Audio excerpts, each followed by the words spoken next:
Oi gente, tudo bem com vocês? Hoje eu tô aqui para falar um pouquinho com vocês sobre o livro O A Hora da Estrela, da Clarice Lispector.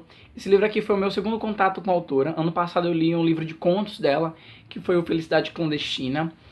Eu quis começar a ler os escritos dessa autora por esse, porque para mim seria mais fácil, seria mais vantajoso até, de uma certa forma, começar por um livro de contos, porque eu já ia me adaptando à escrita da autora.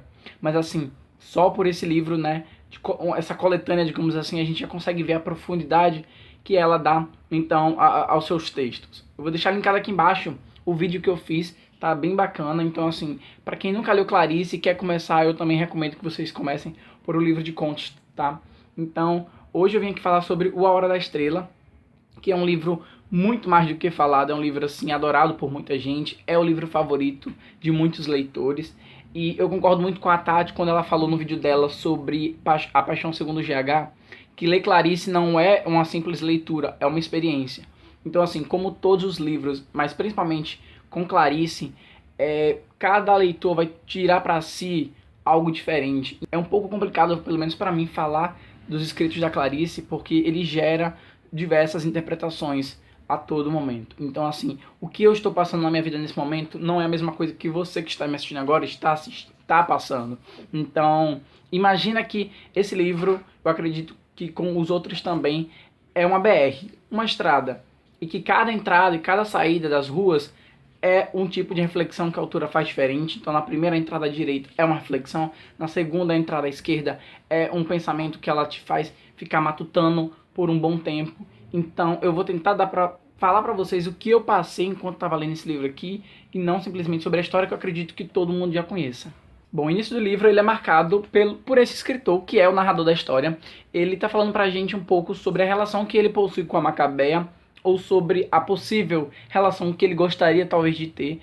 A gente sabe que ele mesmo é um escritor solitário, ele mesmo é um escritor melancólico, ele passa ali horas a fio no seu micro apartamento, numa rua, enfim, sem movimento nenhum, e ele vai contando pra gente essa história da Macabeia aos poucos, e ele vai se mesclando com a história da personagem. Então, assim, mesmo ele falando que ele tá querendo fazer uma história simples, né, contar uma história simples, sem muito envolvimento, ele não consegue. Ele mesmo assim mantém um certo contato com essa personagem que é a nossa protagonista. Aqui na página 15 ele vai dizer o seguinte: tenho então que falar simples para captar a sua delicada e vaga existência.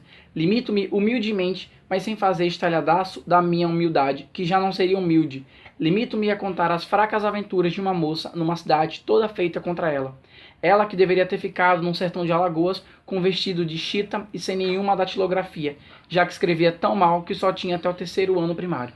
E é isso, a gente acompanha a história da Macabeia, essa jovem que sai do interior do Nordeste em busca talvez de uma vida melhor. Na verdade, a gente sabe que ela é uma personagem que não tem, digamos, expectativas de vida. Ela não é uma personagem que passa a idealizar, a ter metas, a traçar planos, enfim, para a vida dela no Rio de Janeiro. A gente sabe que ela é datilógrafa. Ela, em um determinado momento, divide o apartamento com 4 outras garotas que são totalmente antagônicas a ela. Ela mostra a sua simplicidade. E o mais marcante disso tudo é a inocência que ela vai acabar refletindo para os seus ali ao redor. O livro narra, sobretudo, a história dessa garota, né, dessa mulher, dessa jovem, enfim, numa cidade totalmente contra ela, como o próprio autor diz. E isso não se dá porque é uma cidade complicada, é uma cidade violenta, não é nada disso.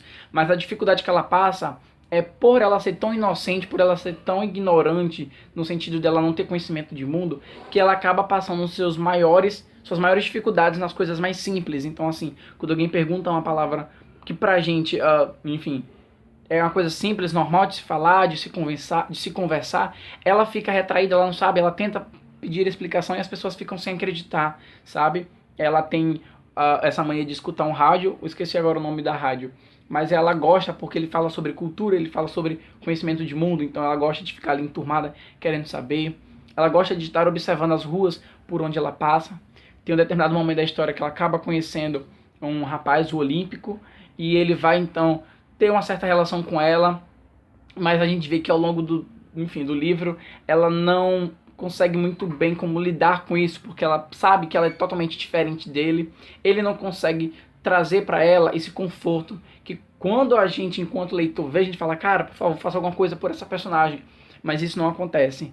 O mais incrível de se acompanhar nessa obra, pelo menos para mim, é ver como essa personagem ela se mantém durante todo o livro presa nesse limbo infinito, né? Nessa constante, sem perspectiva, sem tentar entender o que está acontecendo, sem tentar se encontrar no mundo. Aqui na página 36 o autor vai dizer o seguinte: a datilógrafa vivia numa espécie de atordoado nimbo entre céu e inferno. Nunca pensara, eu sou eu? Acho que julgava não ter direito, ela era um acaso. Um feto jogado na lata de lixo embrulhado em um jornal. Há milhares como ela? Sim, e que são apenas um acaso. Pensando bem, quem não é um acaso da vida? Quanto a mim, só me livro de ser apenas um acaso porque escrevo, o que é um ato, que é um fato. Enfim, então a gente vai acompanhar essa personagem tendo essas poucas reflexões, e o narrador também. Às vezes a gente não sabe se o próprio narrador é a personagem é o narrador, e isso vai se mesclando, enfim. Não posso contar muito da história porque, né, é um livro muito fininho, eu quero que outras pessoas também leiam. Eu não sei se ficou muito claro o que eu falei aqui, porque falar de Clarice, interpretação com esse texto em si, é muito complexo, é muito delicado e é muito pessoal. Eu queria só ler um trecho final, que pra mim foi assim que eu comecei a ler o livro, eu falei assim, não, vou ler só as 5 primeiras páginas, 10 primeiras páginas, pra ver como é que é. E eu falei, cara, eu preciso parar, porque eu vi que eu ia começar a marcar tudo. Porque ela faz ligações que a gente acaba pensando na nossa vida e é incrível. Agora, pra finalizar, eu vou ler esse último trecho pra vocês, que foi pra mim o favorito, e eu acho que é um dos trechos mais lindos que eu li até hoje na minha vida de leitor, digamos assim. Aqui na página 21 que ele fala: isso é o narrador da história. Escrevo porque sou um desesperado e estou cansado. Não suporto mais a rotina de me ser, e se não fosse a sempre novidade que é escrever, eu me morreria simbolicamente todos os dias. Mas preparado estou para sair discretamente pela saída da porta dos fundos. Experimentei quase tudo, inclusive a paixão e o seu desespero, e agora só quereria ter o que eu tivesse sido e não fui. Perfeito. Bom, então fica aí a minha recomendação de um livro incrível, de uma autora simplesmente sensacional, que ela dá uma profundidade nos seus textos, faz você ficar pensando dias e dias e matutando e mastigando aquilo, digerindo. E é incrível, eu já quero ler outras coisas dela. Se vocês aí já leram alguma coisa da Clarice, deixa aqui nos comentários. Então é isso, se vocês já leram esse livro, deixa aqui nos comentários. Gostaram do vídeo, clica no gostei. Se inscreve aqui no canal para não perder mais outro vídeo. E é isso, até a próxima. Tchau.